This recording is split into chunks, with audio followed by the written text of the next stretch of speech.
जय श्री राम। नारायण हरि नारायण हरि नारायण हरि नारायण हरि। सज्जनों, भक्तों, मैं देवराहा बाबा गुरुकुल आश्रम मोतिहारी आज कुछ विशेष यहाँ के रहस्यों से आपको रूबरू कराना चाहता हूँ। और आज आपको यहाँ से प्रारंभिक जो कुछ स्थिति है, गुप्त रहस्य है, वो दिखाया जा रहा है। आप देख रहे हैं, आपके सामने एक चरण पादुका रखा हुआ है। ये देवराहा बाबा सरकार का चरण पादुका है। ये साधारण चरण पादुका नहीं है। आप देख रहे हैं, इस चरण पादुका के सामने एक महापुरुष का तस्वीर है। इनका नाम है राम सुकुल बैठा जी। ये बहुत बड़े भक्त हुए। ये IAS अधिकारी थे। ये अपने जीवन को सफल बनाए। शास्त्रों में हम जानते हैं, पढ़े हैं कि अंतिम क्षण में, चतुर्थ चरण में व्यक्ति गृहस्थ धर्म को त्याग देता है। इस बात का संपूर्ण पालन इन्होंने किया और अपने संपूर्ण एकत्रित धन को आश्रम में लगा दिए और साधना किए। बाबा के चरणोदक चरण रज को लिए और भक्ति को दिखा दिए। आज से 10 वर्ष पहले इनके मन में इच्छा थी कि बाबा सरकार का चरण पादुका मुझे मिले। कहे नहीं थे बाबा के पास, ज्यों ही मचान के पास बैठे महाराज जी खड़ाऊँ पहन करके चलने लगे और दे दिए, लो बच्चा, चरण पादुका की तेरी इच्छा है। और ये वही चरण पादुका है जो प्रथम इस आश्रम में स्थापित हुआ और तब से यहाँ भक्ति का प्रचलन प्रारंभ हुआ। जिस प्रकार से बरगद का पेड़ सरसों के से भी छोटा बीज होता है और वो विस्तृत आकार ले लेता है, वैसे ही ये आश्रम इस चरण पादुका रूपी बीज से प्रारंभ होकर के आज बहुत विशाल रूप में है। 45 कट्ठा में ये आश्रम, सरोवर आदि झांकियों से भगवान राम का दरबार, शिव का दरबार, हनुमान जी का दरबार, देवराहा बाबा सरकार का बहुत विस्तृत मचान के साथ श्री विग्रह तैयार हो गया। यहीं से प्रारंभिक भक्ति का आरंभ हुआ और ये ऐसे महापुरुष हुए जो साकेत धाम जाने से पहले अन्य सभी गुरु भाई भक्तों को सूचना कर दिए कि अब मेरा समय जाने का हो गया है। आप देख रहे हैं, ये इनका बिस्तर है जो मृगचर्म पर सोते थे। बहुत बड़ा त्यागमय जीवन। जो भी इनके संपर्क में आए आज इनकी गाथा गाते हैं। और एक कल्प वृक्ष है चरण पादुका। आज भी आरती पूजन इनका होता है। सच्चे हृदय से जो कोई भी कुछ मांगता है वो निराश नहीं हुआ, उसका सब कुछ पूर्ण होता है। समय के साथ ये समाप्त न हो जाए, इसलिए बाबा सरकार की प्रेरणा से ही मैं इसे दिखा रहा हूँ। और इसी संदर्भ में महाराज जी की कुछ विशेष बातें जो इंटरनेट पर डाल देना चाहता हूँ, जो समाप्त नहीं हो, जो सत्य है। जय श्री राम। इसी संदर्भ में आश्रम की प्रारंभिक बात से प्रारंभ करते हुए चरण पादुका ला करके श्री बैठा भगत जी कैसे भक्ति को जागृत किए भक्ति को जगाए मोतिहारी वासियों में। मोतिहारी, मुजफ्फरपुर, पटना और दूर दूर के लोग यहाँ जुड़े। इस संदर्भ को बताते हुए बाबा का जो उपदेश था और उनके आदेश से मैं इंटरनेट पर इसको रखना चाहता हूँ ताकि ये सब समाप्त न हो जाए। देवराहा बाबा सरकार गुरुदेव का वचन था। उनका जीवन उपदेशों से भरा हुआ था। अपनी अमृतमयी वाणी के माध्यम से वे विश्व का कल्याण करना चाहते थे। वेद के संबंध में बाबा का मत है कि भारत के ऋषियों को ईश्वर के माध्यम से जो शाश्वत सनातन अपौरुषेय वाणी प्राप्त हुई वही वेद है। वह पूरी मानव जाति की संपत्ति है। उसमें मनुष्य मात्र के कल्याण का भाव निहित है। धर्म के संबंध में बाबा ने कहा कि शास्त्रों में धर्म के 2 लक्षण अत्यंत प्रसिद्ध है। एक लक्षण है धारणा धर्म मित्याहु धर्मो धारते प्रजा। धर्म प्रजा को धारण करता है। प्रजा का धारक होने से ही उसे धर्म कहा जाता है। दूसरा लक्षण है धर्मो विश्रस्य जगतः प्रतिष्ठा। धर्म संपूर्ण विश्व का आधार है।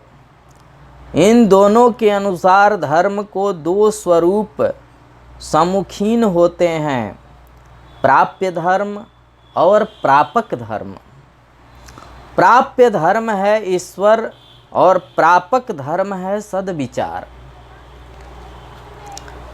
सदाचार और शास्त्रीय क्रियाकलाप प्रजा का धारण और विश्व व्यवस्था का आधार होना एकमात्र परमेश्वर में ही उत्पन्न होता है।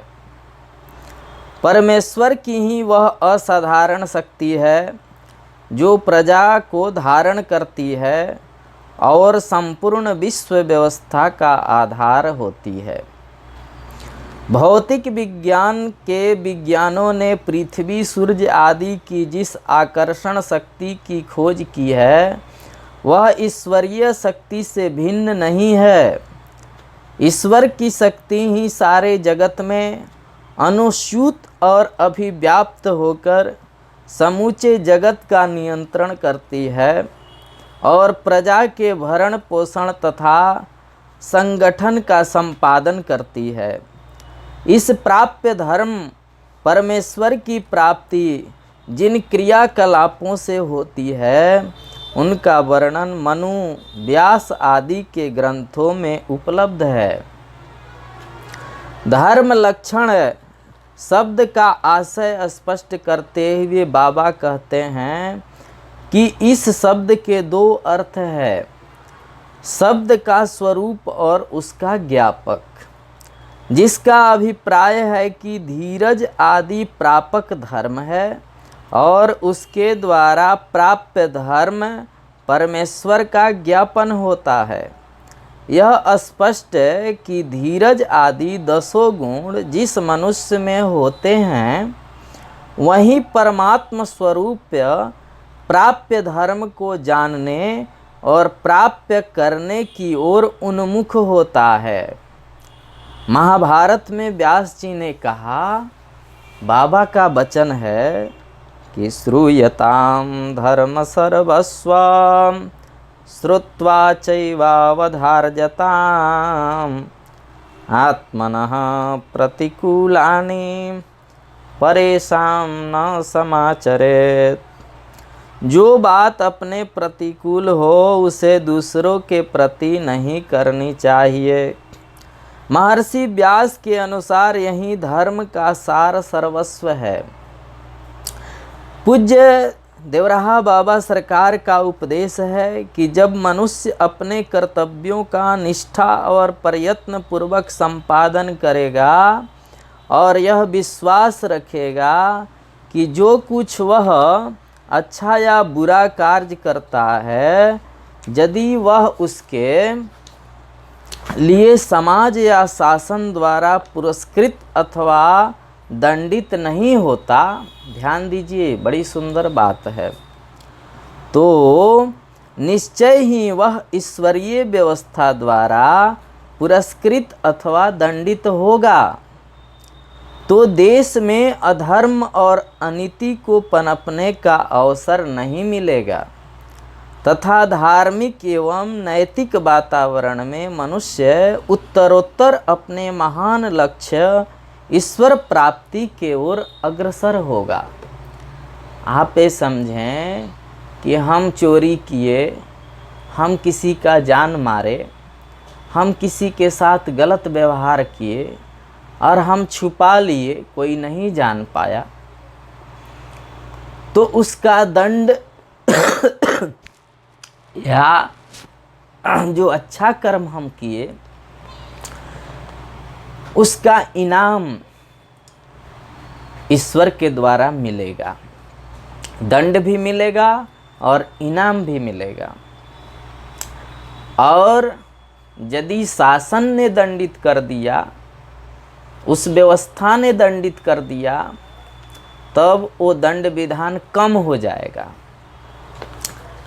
महाराज जी कहते थे कि पूज्य बाबा के अनुसार इस युग में सब धर्मों का सार राम नाम है, वही मनुष्य के कल्याण का साधन है। गोस्वामी तुलसीदास जी का वचन है कि नहीं कल कर्म न धर्म विवेको, राम नाम अवलंबन एको। गोस्वामी जी की इस चौपाई का आशय स्पष्ट करते हुए बाबा सरकार कहते हैं, धर्म और कर्म के लिए जिस शारीरिक और मानसिक पवित्रता की अपेक्षा है वह वर्तमान काल में संभव नहीं है, क्योंकि विभिन्न देश जाति संप्रदाय के लोगों में अत्यंत नैकट्य स्थापित हो जाने से खान पान और रहन सहन की स्थिति ऐसे रूप में परिवर्तित हो गई है जिससे मनुष्य के लिए धर्म कर्म के अनुरूप अपने को पवित्र रख सकना कठिन हो गया है। इसी प्रकार सत्य और असत्य के विवेक के लिए कर्तव्य अकर्तव्य एवं त्याज्य उपादेय के पहचान के लिए जिस सात्विक बुद्धि की अपेक्षा है वह भी छल छद्म भरी राजनीति के वातावरण में रहने वाले मनुष्य के लिए सुलभ नहीं है। अतः इस समय मनुष्य के लिए राम नाम का अवलंबन ही एकमात्र सहारा है। खूब भजिए, खूब भजिए। श्री राम जय राम जय जय राम, श्री राम जय राम जय जय राम। जब भी एकांत मिले गुरु के को याद कर लीजिए, गुरु मंत्र को जप लीजिए थोड़ा, और उसके बाद राम भजिए।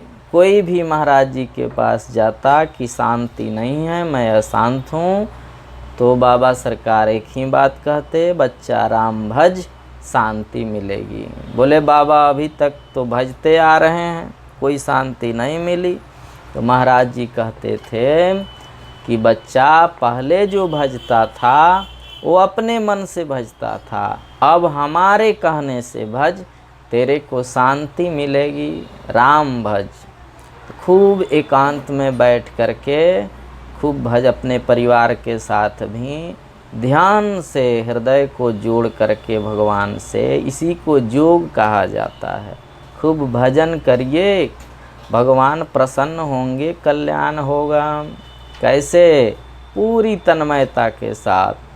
श्री राम जय राम जय जय राम, श्री राम जय राम जय जय राम, श्री राम जय राम जय जय राम, श्री राम जय राम जय जय राम। संकट मोचन कृपा निधान। श्री राम जय जय राम।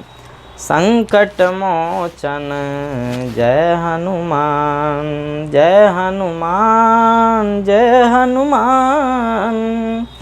कृपा करो हे गुरु भगवान। सीताराम जय सीताराम। सीताराम जय सीताराम। हरि ओम तत्सत नारायण हरि। हरि ओम तत्सत नारायण हरि। खूब तन्मयता पूर्वक भगवान को याद करना है, भगवान को भजना है। तो भगवान का नाम ऐसा है जिसकी ध्वनि कानों में पड़ने से, वाणी से जिसका उच्चारण करने से तथा मन से जिसका चिंतन करने से मनुष्य का बाह्य और आभ्यंतर दोनों पवित्र हो जाता है। बाबा ने बताया कि राम का नाम संपूर्ण संतापों की एकमात्र अचूक दवा है। जो इसका सहारा लेता है वह न केवल भीतर और बाहर से पवित्र हो जाता है, अपितु आधि भौतिक, आधि दैविक और आध्यात्मिक सभी दुखों से मुक्त हो जाता है। प्रेम से बोलिए देवराहा बाबा सरकार की जय। यह पूछे जाने पर कि आजकल रेडियो और कीर्तन मंडलियों आदि के द्वारा राम नाम का बड़ा प्रचार होता है, जिससे अनायास ही लोगों के कानों में राम की ध्वनि पड़ती रहती है और वाणी और मन पर राम का नाम छा जाता है, किंतु उसका कोई प्रभाव देखने को नहीं आता। मनुष्य के जीवन में कोई परिवर्तन लक्षित नहीं होता। सहस्त्रों भिखारी राम का नाम लेते हुए भीख मांगते हुए देखे जाते हैं। इसका क्या कारण है? बाबा सरकार मार्मिक और हृदय को स्पर्श करने वाला उत्तर देते हुए कहते हैं, बच्चा, राम नाम को व्यावसायिक बना लेने से उसकी महिमा और गरिमा तिरोहित हो जाती है। महिमा समाप्त हो जाती है जब उसको व्यावसायिक बना लोगे। इसलिए उसका लाभ मनुष्य को नहीं मिल पाता। किंतु वहीं जब किसी जोगी, संत, अधिकारी, आचार्य अथवा भगवत भक्त की वाणी से निर्गत होकर मनुष्य के कानों में पड़ता है तो उसकी महिमा पूर्ण रूप से अभिव्यक्त हो उठती है और उसका लाभ मनुष्य को प्राप्त होने लगता है। इस बात को हृदयंगम करते हुए बाबा ने कहा कि जैसे समुद्र का जल यदि सीधे पिया जाए तो वह मनुष्य की प्यास नहीं बुझा पाता, अपितु उसके गले को जलाने लगता है। किंतु वहीं जब सूर्य की किरणों से आकृष्ट होकर बादल के माध्यम से मनुष्य को प्राप्त होता है तो वह अत्यंत मधुर, शीतल और सुस्वादु हो जाता है। उससे मनुष्य की प्यास बुझती है और उसके जीवन की रक्षा होती है। ठीक वही स्थिति राम नाम की है।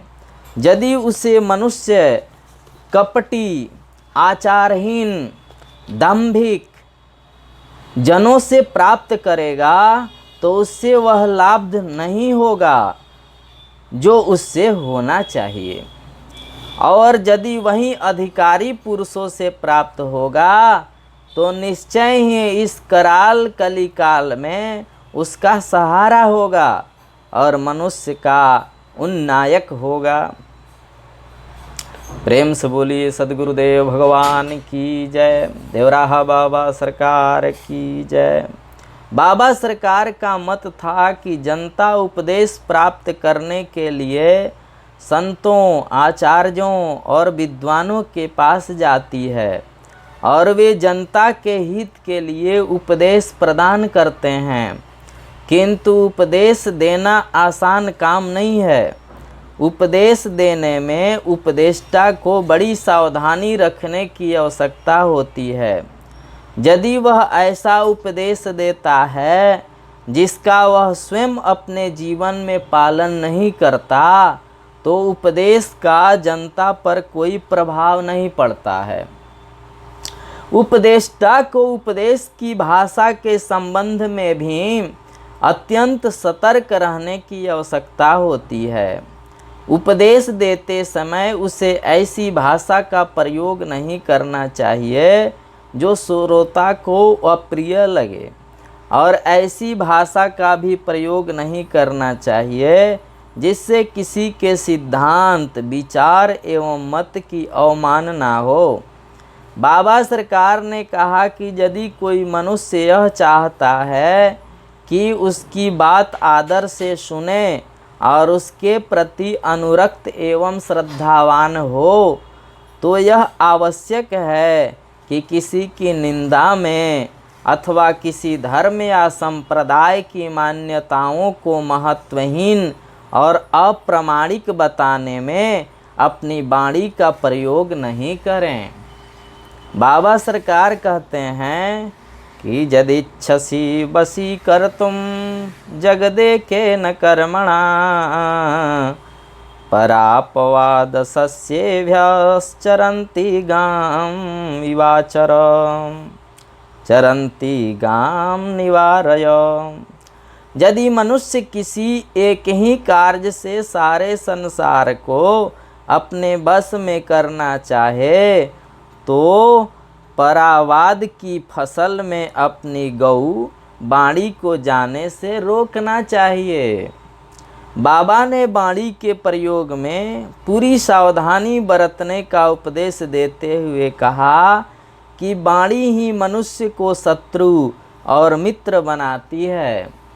कठोर, अनर्गल और निंदा परक वाणी का प्रयोग कर मनुष्य शत्रु बन जाता है, और मृदु, मधुर और हर्षप्रद वाणी का प्रयोग कर मित्र बन जाता है। अतः मनुष्य को दूसरे के साथ बात करते समय, उपदेष्टा को उपदेश देते समय और जिज्ञासु को प्रश्न करते समय अपनी वाणी के प्रयोग में पूरी सावधानी बरतना नितांत आवश्यक है। प्रेम से बोलिए सद्गुरुदेव भगवान की जय। देवराहा बाबा सरकार की जय। पूज्य देवराहा बाबा सरकार वर्तमान युग की व्यवस्थाओं की चर्चा करते हुए कहते थे, वर्तमान समय में किसी भी मनुष्य के संबंध में यह समझना कि उसका जीवन पूर्ण पवित्र और सात्विक है, भ्रम पूर्ण होगा। क्योंकि जीवन की पवित्रता के लिए जो शुद्ध खाद्य पेय की अपेक्षा है, वह संप्रति अप्राप्त है। इस समय देश में कुछ ऐसी भी जातियां विद्यमान है जिसमें शव को जलाया नहीं जाता, किंतु भूमि में दफना दिया जाता है, और जिसका परिणाम यह होता है कि ऐसी भूमि के निकट कुआं खोदा जाए या पानी का नल लगाया जाए, अथवा आम आदि के वृक्ष लगाए जाएं या धान आदि की खेती हो, तो निश्चय ही भूमि में दफनाए गए शव, मरे हुए पशु, समीपस्थ जल, अन्न, फल आदि को प्रभावित होंगे, और उसका सेवन करने पर शरीर और मन की शुद्धि नहीं होगी, जो पवित्र और संस्कृत जीवन के लिए अपेक्षित है।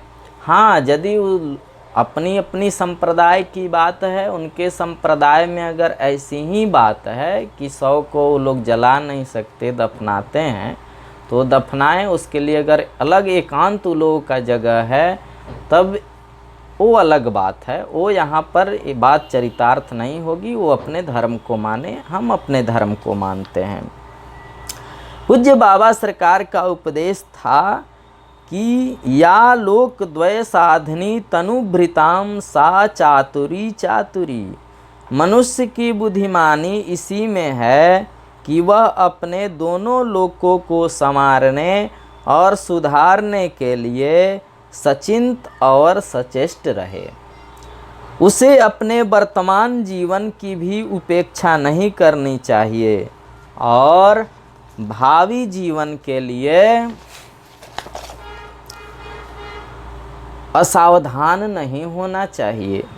उसे ऐसा प्रयत्न करना चाहिए जिससे उसका वर्तमान जीवन सुखमय शांतिमय हो तथा उसका जीवन परमार्थ की ओर उन्मुख हो और भगवत प्राप्ति का पूरा लक्ष्य हो।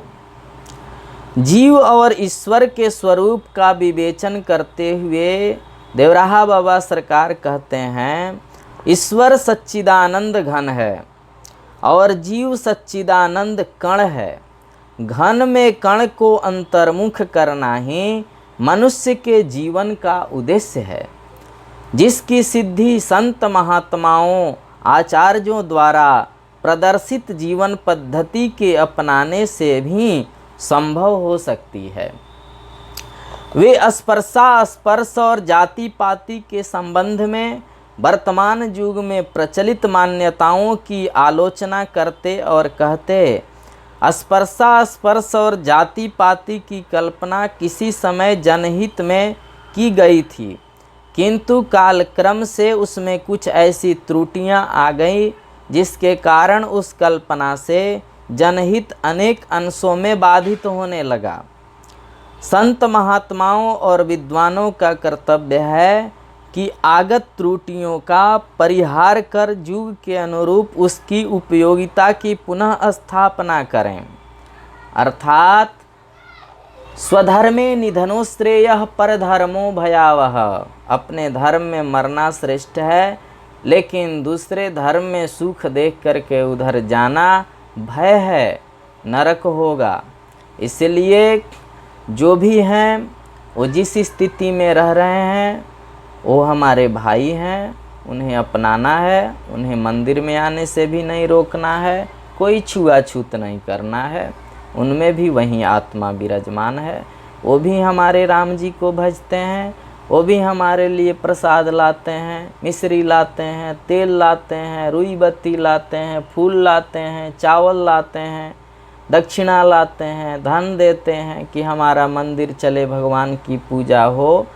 तो किसी भी प्रकार की घृणा नहीं, वो भी स्नान करें, पूजन के लिए आएं और वो भी पूजन कर सकते हैं, वो भी भगवान के दर्शन के अधिकारी हैं। मूर्ति पूजा के संबंध में वे आर्य समाज की आलोचना नहीं करते थे। वे कहते, आर्य समाज के लोग बहुत भले होते हैं। प्रेम और युक्ति से यदि सनातन धर्म की मान्यताएं समझाई जाए तो स्वीकार करने में कोई हठ धर्मिता नहीं दिखाते।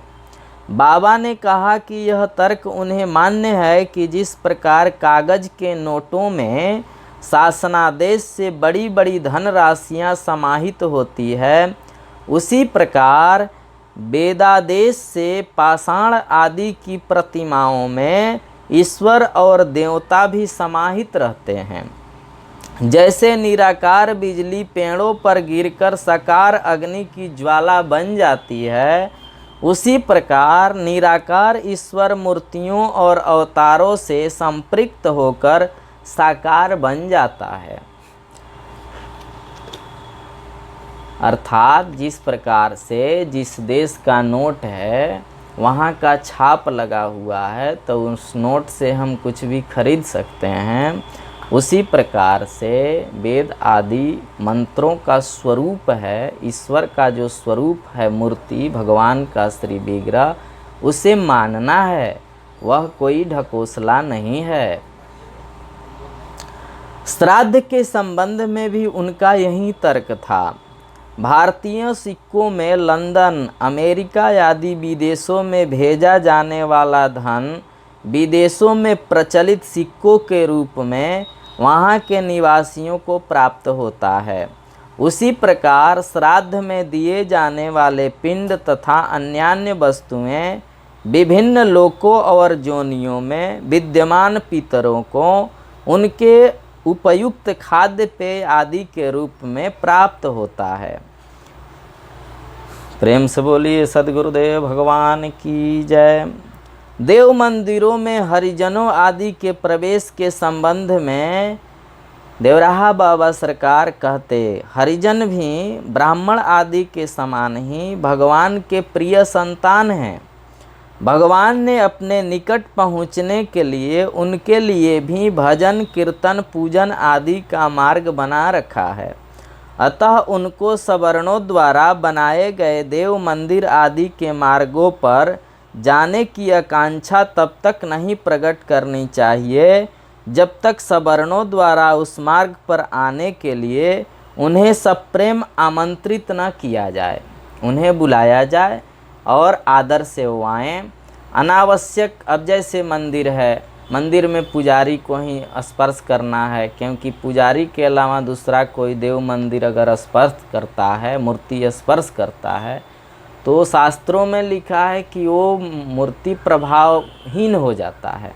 चूँकि कौन किस अवस्था में आता है। हाँ, यदि वो पवित्र अवस्था में आ रहा है, पूर्ण पवित्र है, 1 महीना पहले भक्ष का त्याग किया है, मांस मदिरा आदि का सेवन नहीं करता है, लहसुन प्याज नहीं खाता है, तो वो भी भगवान को स्पर्श कर सकता है। वो भी गुरु से दीक्षा लिया है, अगर वैष्णव है तो किसी भी जाति का हो, भगवान का स्पर्श सेवन कर सकता है। उसी बात को महाराज जी कहते हैं कि यदि हरिजन भाई बिना आमंत्रण के उस रास्ते पर जाएंगे तो अनर्थ होगा, क्योंकि वो अगर भक्ष किए हैं, कुछ अनावश्यक वस्तु खाए हैं जो वैष्णव धर्म में नहीं खाना है, और तब जाकर के स्पर्श करेंगे तो उससे उन्हीं को हानि होगी, तरह तरह का रोग होगा, अकाल मृत्यु होगी, दुर्घटना होगी। इससे बचाने के लिए ही सवर्ण या भक्त लोग उन्हें मना करते। हरिजनों के विवाद से दोनों के पिता परमेश्वर को क्लेश होगा। आप बलजोरी जाएंगे, वो कहेंगे कि आप शुद्ध होकर के आओ, तो इससे जब विवाद होगा तो भगवान को कष्ट होगा। बाबा कहते थे, सच बात तो यह है कि प्रत्येक मनुष्य का हृदय ही भगवान का वास्तविक मंदिर है। सवर्णों ने वास्तविक मंदिर से हटाकर भगवान को बाहर के मंदिर में बैठा दिया, किंतु हरिजनों ने यह भूल अब तक नहीं की है। उन्हें हमारी संपत्ति ही है कि वे इस भूल से पहले की भांति भविष्य में भी बचें। मठ मंदिरों को शासन द्वारा अधिग्रहण करने के संबंध में बाबा सरकार का विचार था कि शासन को ऐसा करना उचित नहीं होगा, क्योंकि जैसे वकील, डॉक्टर आदि, न्यायालय आदि चिकित्सालयों के माध्यम से जनता का कार्य करके उससे धन प्राप्त करते हैं और उस धन से बड़े बड़े महल बनाते हैं, उसी प्रकार संत महात्मा महंत मंडलेश्वर आदि धर्म, अध्यात्म और चरित्र आदि का उपदेश देकर जनता का निर्माण करते हैं। अतः शासन जब वकील, डॉक्टर आदि की चल अचल संपत्ति का अधिग्रहण नहीं करता तो उसी न्याय से उसे मठ मंदिर आदि का भी अधिग्रहण नहीं करना चाहिए।